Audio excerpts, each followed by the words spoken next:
Welcome to the Diligent Woman Podcast, where Christian women let go of their guilt and step out in confidence by bringing God into every part of the day, learning by examples in Scripture, applying simple principles, and trusting the Lord with it all.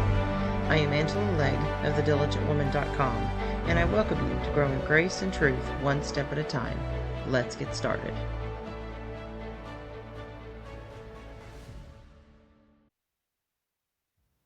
Welcome back. This is Season 5 of the Diligent Woman podcast, where we are studying men and women from Scripture, and we are learning from the great cloud of witnesses who have gone before us. This week we are taking a look at Abram before Isaac was born. This is episode 507 in Season 5, and we're just going to look at part of Abram's life because there's so much content for him in Scripture. But let's remember that our goal here is to learn from them as people. We're going to learn great faith lessons. We're going to learn a lot about God, but we're also going to learn how to be real people who are living and walking for the Lord. And Abram has a lot of testimony to give to us, and we're just going to start at the beginning and work our way up until the time of Isaac being born. So, we left off in our previous episode. Last episode was all about Noah and his sons and the legacy that those sons left. And we come to Abram. And his story actually starts with his father. In Genesis chapter 11, we are told about his father Terah, that he becomes the father of Abram, Nahor, and Haran. And Haran is the father of Lot. But then Haran dies in Ur. This is where they're all from, Ur the Chaldeans. And Haran dies there. And then Terah, the father, decides to move the family. And he moves everybody, Abram and Nahor and their wives. Abram's wife is Sarai. Nahor's wife is Milcah. And Terah moves all of them from the Ur of the Chaldeans, and they stop in Haran. And that's also where Terah dies. So they've moved that far. They come out of the land of the Chaldeans, they come to Haran, and family stops there. Terah dies, and this is where Abram and Sarah are when the Lord speaks to Abram and tells him to move again. There's not anything told about what kind of people they were up till this point. Enoch is not a super far relative who was a very spiritual man, and there's all of these people and these lineages that were handed down that were probably alive for quite a while after the flood. Seth was probably alive pretty close to or overlapping with Abram because he lived so long. And Enoch's taking up would have been, Abram would have been aware of that. So there was some influence from very godly people, but there's not any indications of Terah and his family, who they worship, whether they worship God or not, until we are given the story of Abram being told by God to take Sarai and move. So we jump into Genesis chapter 12, and this is the Lord talking to Abram, and he says, go to a country, and go from your country and your relatives, from your father's house, and you go to a land that God will show you. And then he proceeds to promise Abram at this point that he's going to make him a great nation. He's going to bless him and make his name great, and that he shall be a blessing, and God is going to bless those who bless him, curse those who curse him, and that in Abram all families of the earth will be blessed. So that's a big promise.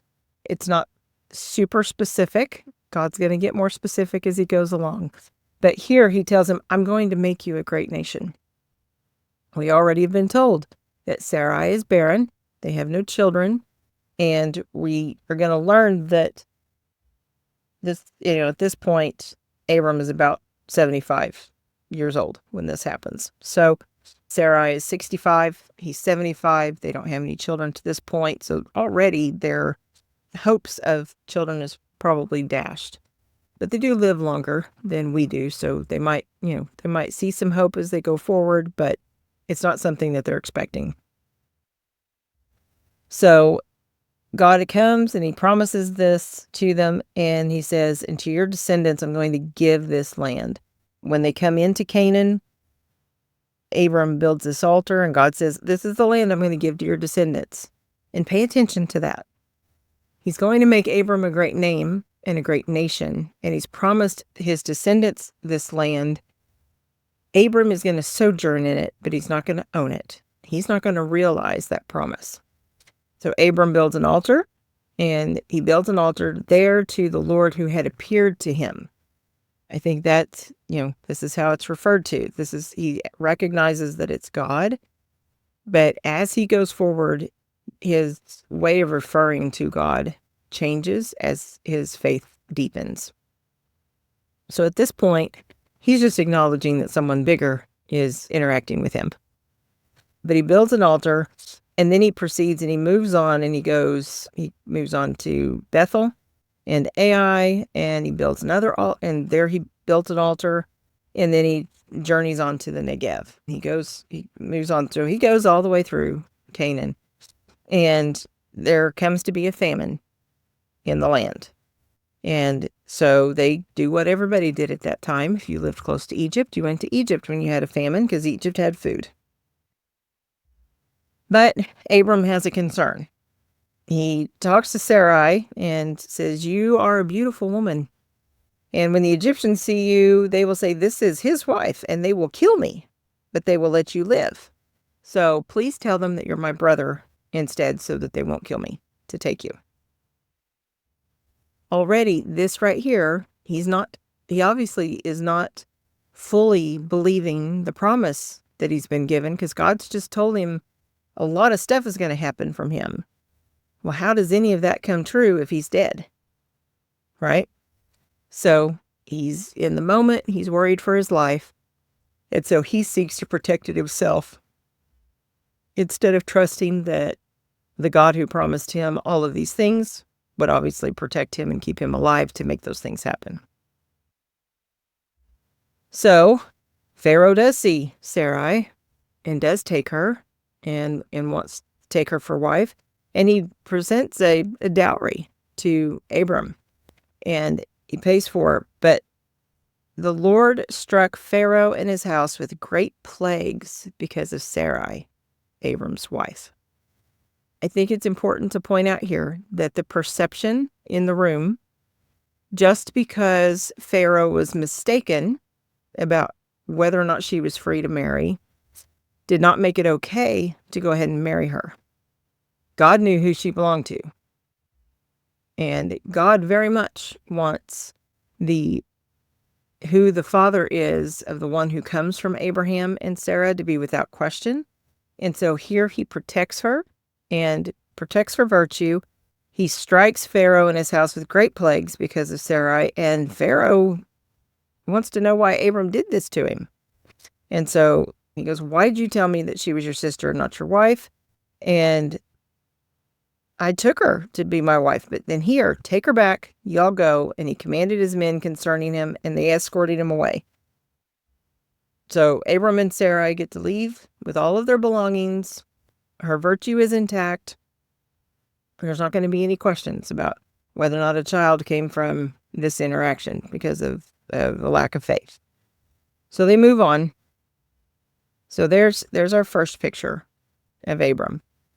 We see kindness in him towards his wife. He obviously values her beauty, but he's also fearful for his life and asks her to bend to the truth. She is half sister. So technically that's true, but wife was the prominent relationship. So he asked her to tell a lie for him, and she shouldn't have done that. He shouldn't have asked, and she shouldn't have gone along with it. So anyway, so they leave Egypt and they go back up to the Negev, everything that they had with them. And he's very rich. He's got lots of money. He has lots of livestock. He goes back as far as Bethel, and he pitches his tent back where he had put it before, between Bethel and Ai. And that is the place where there Abram called on the name of the Lord. This is the first time this is used in reference to Abram.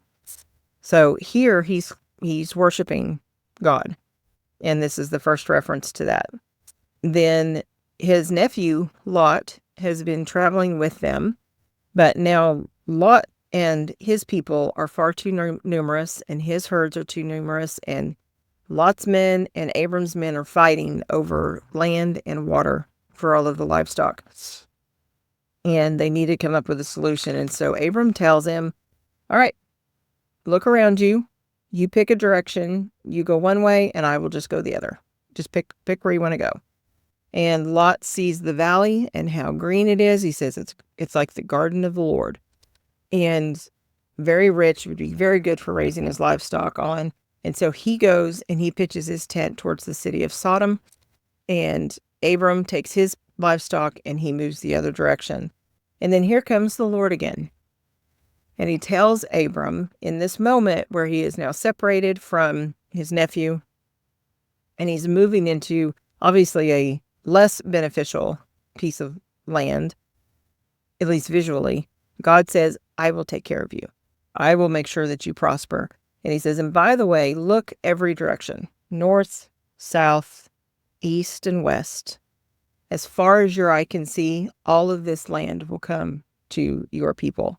Your descendants will be as the dust of the earth, so that if anyone can number the dust of the earth, then your descendants can also be numbered. You can't count all of the grains of sand, all of the little specks of dirt. This is how many people the nations that will come from Abraham are going to number. It's a big number. And he says, all of this land I will give to you. And it's going to be to you and to your descendants forever. Arise and walk about the land through its length and breadth, for I will give it to you. So Abram goes on and moves and continues to kind of wander. As much as he owns, he takes all of it with him. And he wanders throughout the land of Canaan. And then he ends up stopping at the Oaks of Mamre, which are in Hebron. And there he builds another altar to the Lord. So we've progressed from someone who's hearing God tell him something to do to regularly, every time he stops, he creates a place to worship. He's making a concerted effort. So what happens next? They're in these different places. A few of the kings in Canaan decide to have a civil war. They're tired of dealing with another king, so they band together. And through the course of events, the city of Sodom is taken captive. They come and they take everyone captive and loot the city. And Lot and his family are taken captive along with everyone else. Abram hears about it. He gathers his trained men, that is about 318 men, and he takes them and they go rescue everyone. Not just Lot. He rescues everyone from Sodom. And the king of Sodom recognizes that, and he meets Abram as he's bringing these people back. And he meets him in the valley of Sheva. And while they're there, they meet another king. This is the king of Salem. And the king of Salem is named Melchizedek. But he also has another title. He is a priest of the God Most High. And we know from the commentary that is given by the Hebrew writer that this is accepted. God accepts Melchizedek as a priest. He's not a priest of Levi, because that's for under the old law. This is outside of the law. And they make the comparison that this is the same way that Jesus can be a priest. It's a priest after the God Most High. Through the Old Testament, through the law of Moses, is not the only path to being a priest. There's only one way to be a priest in the nation of Israel, but there's not the only way to be a priest overall. So Melchizedek offers a blessing to Abram, and he acknowledges that the God Most High is the possessor of heaven and earth. And then Abraham gives a tenth. He pays a tithe to Melchizedek. And the king of Sodom tells Abram, if you'll just let me take all my people home, you can have all of the goods, everything that you brought back. You can just have all of that. And Abram says, no, I have sworn to the Lord God Most High, possessor of heaven and earth. He uses the same phrasing that Melchizedek does. He says, I have sworn that I will not take a thread or a sandal thong or anything that is yours, so that the king of Sodom can't say that he made Abram rich. He's making sure that the king of Sodom doesn't think for a minute he has something to hold over Abram. He did say, though, that the young men, that they have eaten of some of those wares. He goes, obviously, we'll take that. And the share of the men who went with him, they can have their share. But Abram's taking nothing. So God provides for them, but Abram's a good man, and he saved all of these people and went above and beyond. Always, though, having given the Lord God his oath of how he would behave. That in this moment of saving these people, I don't know at what point he stopped and promised God that he wouldn't take anything from the king of Sodom. We're not told when he made that oath. He just states that that's a declaration that he made to God, that he wouldn't take anything from that king. And he stands by it, even in the face of being handed so many more riches. He says no. So he's a good man of integrity. So then we jump into chapter 15, and now Abram gets a vision. The Lord comes to him in a vision, tells Abram not to be afraid. He says, I am a shield, and your reward shall be very great. So God again says, I'm going to protect you. And then Abram starts to have questions. He's like, okay, I keep getting these messages. And he says, what will you give me since I'm childless and the heir of my house is Eleazar of Damascus? He's trying to understand how this is going to happen. And God says that this man he will not be your heir, but one will come forth from your own body. He shall be your heir. God is getting more specific in the promises that he's giving to Abram. Now he tells him, so now he knows not only are you going to have an heir, it's going to be your blood. This is going to be your child. Now he tells him to look toward the heavens and count the stars. If you are able to count them, so shall your descendants be. Again, just like the dust of the earth, if you can count the stars, you can count how many descendants you're going to have. The point is, you can't. They will be without number. And in verse 6 of chapter 15, we now have another transition in Abram's faith journey. It says, then he believed in the Lord, and he reckoned it to him as righteousness. We've progressed from a man who hears God tell him to go do something, and he's obedient, but he just knows that it's God doing that, to a man who intentionally calls on the name of the Lord and sets up places of worship, to now he is someone who he actually believes in the Lord. He believes the promise. He believes that what God says will happen, and God acknowledges that his level of belief is because he's righteous and wants to be right with God. He's not being greedy. He's not trying to make a name for himself. He is walking with the Lord, and he is acknowledging what God's told him. And then God goes on to remind him that I'm the Lord who brought you out of the Ur of Chaldeans to give you this land to possess it. God said, I'm that same one. Don't get this, don't get confused. I'm the same one. And then Abram says, how may I know that I will possess it? And God proceeds to tell him, he has him bring several things to offer as a sacrifice. And then Abram goes into a deep sleep, and a kind of a night terror, a nightmare comes on, a nightmare vision comes on. And God says, know for certain that your descendants will be strangers in a land that is not theirs, where they will be enslaved and oppressed for 400 years. So his question is, how am I going to know that my descendants are going to own this land? Well, God starts with, well, first I'm going to send your descendants to another land that won't be theirs, and they're going to be there as slaves for 400 years. But then I'm going to bring them out, and I'm going to bring them out with great wealth, and you're going to live a long life, and you're going to die in peace, but you're not going to see any of this happen. But then in the 4th generation, they will return back to this land, but it has to wait until then, because the iniquity of the Amorite is not yet complete. God is still working on the Amorites and these Canaanites that are in the land of Canaan. He's not ready to run them out.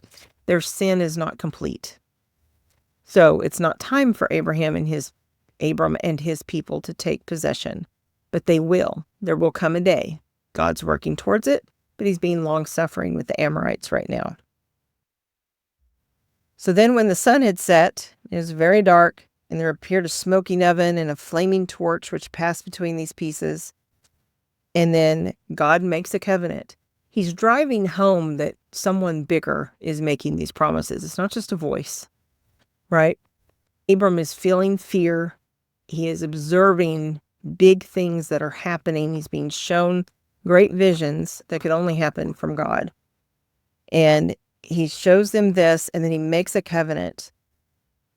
And again, now he gets more specific. I've told you that you get this land. Well, how much of this land are you going to get? And he specifies the rivers that will be the boundaries of the land. Things that could be checked, things that Abram can go walk. He can now go spend his time moving his people around, walking between these rivers, so that he has a scope of how big the land is and where his people are going to be. And it will prove to him that this is real, because all of these rivers will be there. Verifiable information, and he can see that even though he's not going to see that promise fulfilled in his lifetime. But this is how God proves that to him. So, at this point, we learn in chapter 16 and verse 3 that we're about 10 years into the dwelling in Canaan with Abram and Sarai. So they've been here for about 10 years. She's 75 years old. He's 85 years old. And it's at this point that Sarai decides, well, we're going to try something else, because we're not having this child that you've been now promised that's going to be actually Abraham's child. And she obviously thinks, well, it has to be Abram's child, but it doesn't have to be mine physically. So she says, I'm going to give you my handmaiden, Hagar. Go into hers, make her your wife, and have a child by her, and it'll be my son. And for some reason, Abram agrees with her. But after 10 years, on top of all the time that they've been waiting, and I don't know how frequent these conversations with God were. These are real people. At some point, you start to think, well, maybe I need to do something different. Well, they're going to get a lesson in you really need to stop trying to think for God. Just go along and wait on him. But they've already been waiting so long. Can we be sympathetic with that?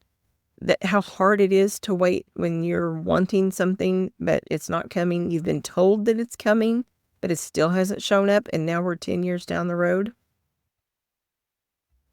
So she encourages this. Abram takes Hagar, and she conceives a child. When Hagar realizes that she is pregnant, now she knows without question the problem is not Abram, the problem is Sarai. And Hagar starts to gloat over Sarai because she can do something that Sarai can't do. And Sarai gets angry with her, and Sarai treats her harshly, and she leaves. Sarai gets mad at Abram, says it's his fault. And Abram just passes the buck and says, it's your servant. Do with it what you want. He doesn't treat her like a wife. He just says it's your servant and you can do what you want. So Sarai takes her anger out on Hagar and makes Hagar run away. But God sends a messenger to her, protects Hagar, protects the child. It's not the child of promise, but it's still Abraham's seed. And God has plans for that child. He tells her to go back home, to her mistress and obviously is welcomed back. I don't know to what extent. I don't know what the relationships were like, but she is welcomed back into Abraham's household. And so she comes back, and then Ishmael is born. And he's born when Abram is 86 years old. So we've progressed a little ways. And then in chapter 17, we jump 13 years. Now Abram is 99. And God comes to Abram again. Again, he's going to tell him what the promises are. He identifies himself. I am God Almighty. Walk before me and be blameless. I will establish my covenant between me and you, and I will multiply you exceedingly. So think about that. This all started when Abram was about 75, and now he's 99. So God has spent the last basically 24 years periodically reminding Abram about this promise, about what God is going to do for Abram and the nation that he is going to make from him. He says, I establish my covenant between me and you, and I will multiply you exceedingly. Abram falls on his face, and God talks with him. He says, as for me, behold, my covenant is with you. And now he gets more specific again.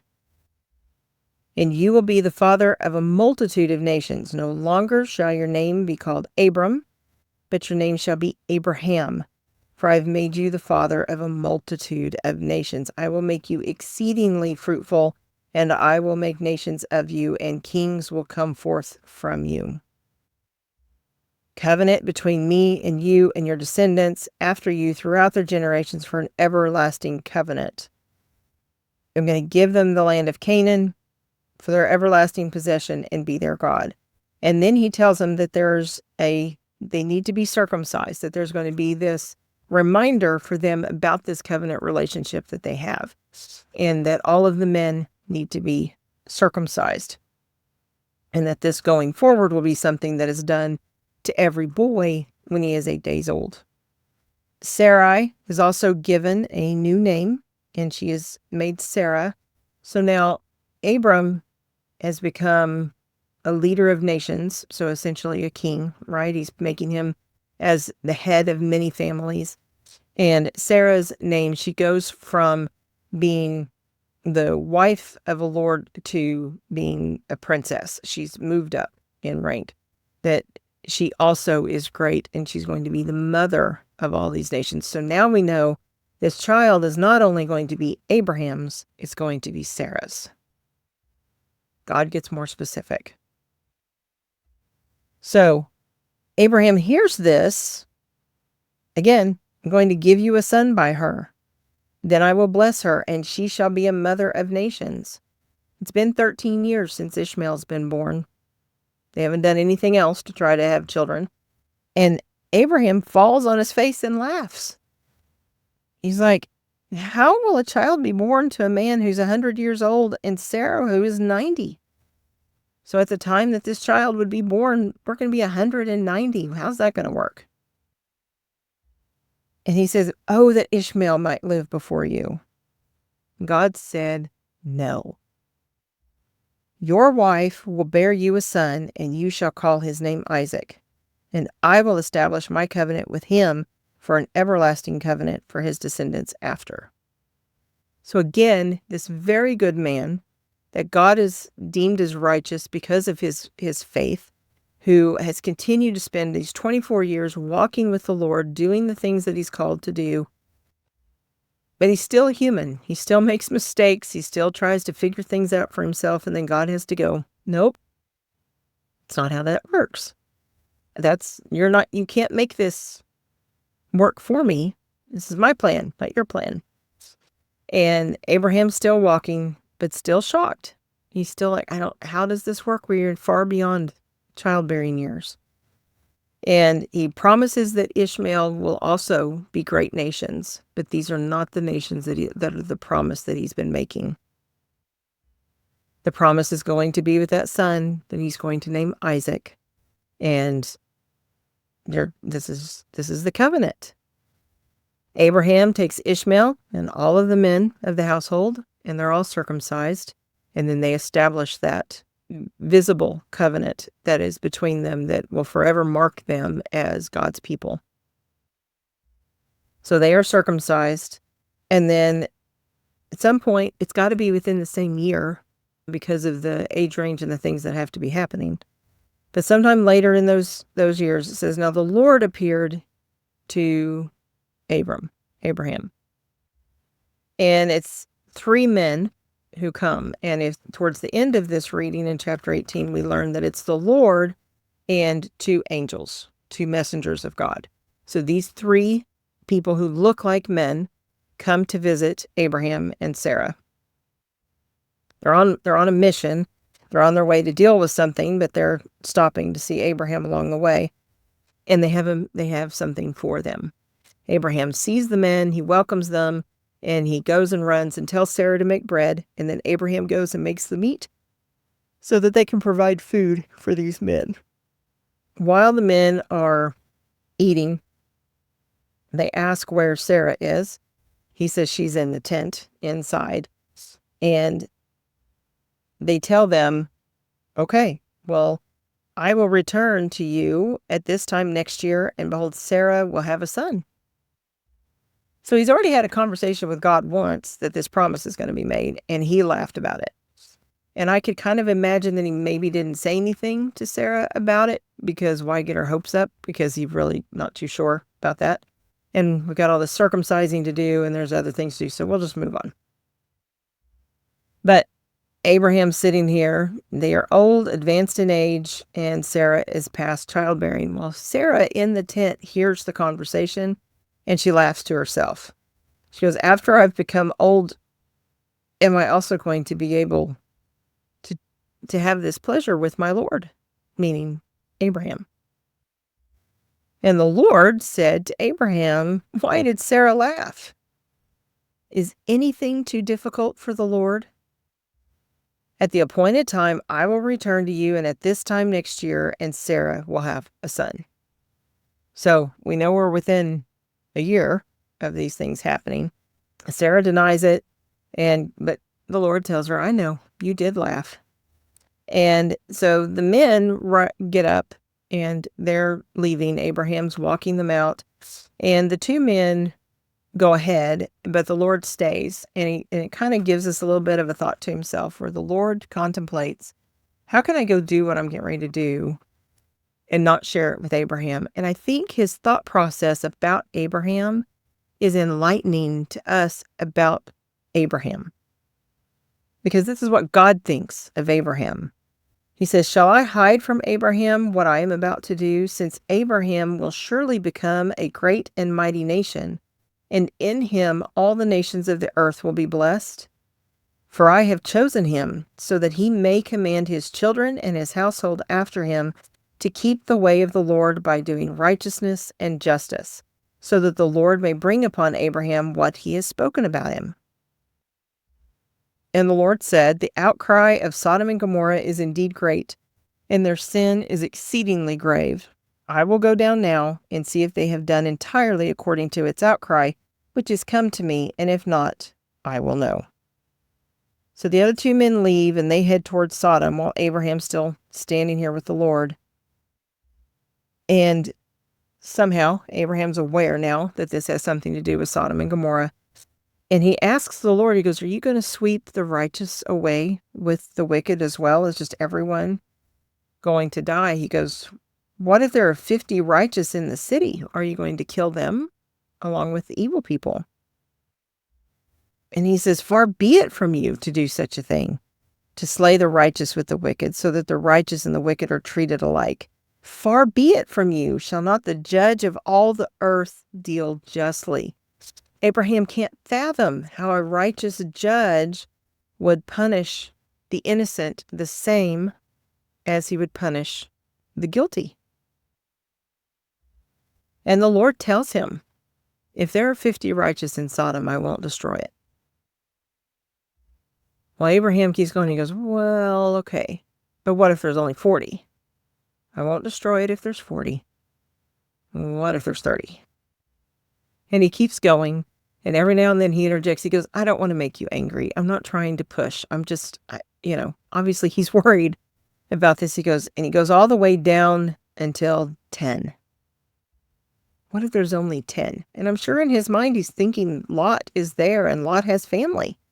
And he's got that probably on his mind. It doesn't say, but that would make sense because he's aware of, his nephew. And the Lord tells him, if there are 10 people that are righteous in Sodom, I won't destroy it. I will save the city for the sake of those 10. And so he leaves and Abraham goes home. It's the last reference that we know of between Abraham about anything having to do with Sodom, with Lot, or any of that. There's not any other indication about them interacting. Well, the next chapter, that's all about God dealing with Sodom and Gomorrah and Lot and the events that go on there. But think about that thought process of the Lord wanting to let Abraham know what's coming. What lessons did that teach Abraham? How did that information help Abraham to be a leader who would teach his people to walk with God and to be obedient and to do righteousness? Does it not reinforce the need to be obedient if this long-suffering God who is, waiting to see and is willing to not punish all the people because there's still some righteousness there, does that not teach Abraham the importance of walking with the Lord, that walking with God saves you from destruction? He gives him the opportunity to see how God's justice works and for him to have a part in that and to be in agreement with God on that. And that's going to build his character, which is then handed down to the generations that follow. God took that time to do that. He shows us that he's being long-suffering. He's still willing to change his mind if Sodom's just not as bad as he's hearing. He's going to go check it out for himself. But then we know the story. We know he gets to Sodom, and it's as bad as it ever thought it was. The only one worth saving is Lot. They're willing to save the wife and any daughters that will go with him. It's only two. 2 daughters are willing to go. They go, but they tell him, you've got to run and don't look back. And Lot's wife looked back. She longed for what was behind her instead of the salvation in front of her. And so she dies. And so it's just Lot and their daughters, and they think they're the last people on earth. They will live in a cave, and the girls think there is no one else.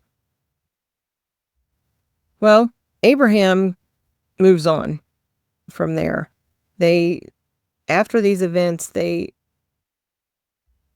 there toward the land of the Negev, and they settle between Kadesh and Shur, and they sojourn in the area of Gerar. And while they're there, they then have another interaction with another king. This is King Abimelech of Gerar. Sarah, in her beauty, at 90 years old, is again taken. Abraham does the same thing. Tell them you're my sister. Don't tell them you're my wife so they don't kill me. And they do this, and the king takes her, and he intends to make her a wife. She is beautiful. He expects to have a wife that is worthy of having. And while they're there, God comes to Abimelech in a dream. And he says that, behold, you are a dead man because of the woman whom you have taken, for she is married. To be fair, Abimelech is like, I'm only going on the information I was given. He's thinking, not my fault. But God says, doesn't matter. You don't have a right to her. And at this stage of things, again, God is keeping Sarah's virtue very clear. There's not going to be any question. There's not going to be any rumors out there that Abraham's son is actually a son of the king of Gerar. There's going to be no question about the lineage of this boy. So while Abimelech has Sarah in his household, he has this dream. He says, you have this woman. And come to find out, God had made it where no one was having babies So she'd been there for a little while for everybody to actually pay attention to that. But it says that God had closed all the wombs of the household of Abimelech because of Sarah. He's like, nope, not happening. And so Abimelech, just like Pharaoh, can't get them away fast enough. He pays them to go. He says, here, why would you do this? Why would you make it where God's going to kill me because of your wife? And Abraham just says, I didn't know if you trusted God enough to respect other people and to not just want to take my wife. I mean, he really kind of, throws him under the bus and insults him. But he says, this is where my thoughts were. Again, forgetting, for the promise to come true, Abraham has to be alive. So if there's a promise that's not been fulfilled yet, God's going to protect him. So here, Abimelech says, go. And he tells Sarah, here, I've given your brother, you can hear the sarcasm dripping. He goes, I've given your brother 1,000 pieces of silver, and behold it is your vindication before all who are with you and before all men you are cleared. He's making sure that everybody knows that Sarah has not been compromised. He does not want God to be upset with him. He doesn't want to die because he took someone else's wife. And through this manner, God makes it very clear to everyone, there's not going to be any question when this child shows up later in this woman who's not had children. God preserves her virtue, and he keeps the lineage clean. He has to do it for him because Abraham has a moment of lack of faith, and he's not sure how to handle it. But at the end of this, Abraham caused this situation, but then he prays for Abimelech and all of his household, and God heals all of the household, opens their wombs again, and undoes that. And this is the first mention that we have of Abraham praying to God. So even in a moment that shows a lack of faith, he's still a godly man who wants to do the right thing. This is the concept that we're going to get with David, and a man who has a heart that walks after God. This is a man who is, has a man after God's own heart, if I can get that said correctly. Abraham is called the friend of God. Yep, he had a moment of faith where it was a little lacking and he didn't make the right choice and didn't just full out trust. He's human. God protected him, God looked after him, and God made it right. But then Abraham he has to confess this embarrassing thing to the king. He's got to tell him what he's done, and then he prays for them and prays that they can be healed because of the mess that Abraham has made. This is where we are with this great man that God has chosen. And then in another episode, Lord willing, we will get into Isaac's birth and all the things that come after. But in the meantime, the future episodes between now and then will be about some of these characters that we interacted with along the way. We'll talk about Sarah, Hagar, Lot's wives, and all of that. So look out for that. Make sure that you like and subscribe on whatever podcast player that you are using. And be sure and share this with anybody else who might be interested. But until next time, we will talk to you then. Enjoy.